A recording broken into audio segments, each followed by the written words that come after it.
প্রিয় দর্শক আসসালামু আলাইকুম। ইলিশ বাংলা নিউজ থেকে স্বাগতম।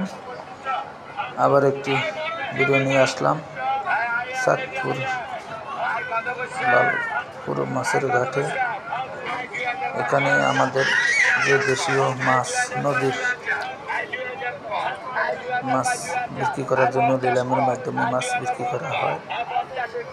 এই মাছগুলা বাঁধা জাল, বেড় জাল দিয়ে ধরা হয় আমাদের জেলে ভাইয়া। তবে দেশীয় মাছ আসলে খাইতে অনেকটাই ভালো লাগে। দেশীয় মাছ আসলে এগুলা ঢাকা শহরে পাওয়া যায় না, কিন্তু আমরা যারা নদী এলাকা থাকি তারাই আমরা এই মাছ খাইতে পারি।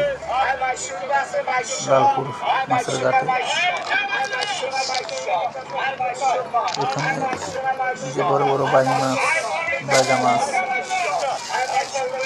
বিভিন্ন প্রজাতির মাছ লালপুর ঘাটে বিক্রি করা হয়। এখানে ব্যবসায়িক ভাইরাও নিলামের মাধ্যমে কিনা হয়, আবার সাধারণ মানুষ এখান থেকে মাছ সংগ্রহ করে।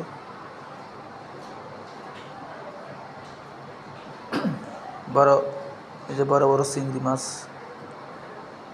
একটা আইড় মাছ ধরা হইল নদী।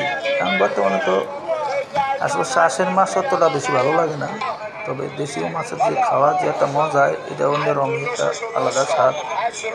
এখানে শ্বাসের মাছ খাওয়া আর কলা গাছ খাওয়া একই কথা। যাক, আজকে এই পর্যন্ত এই ভিডিওটা।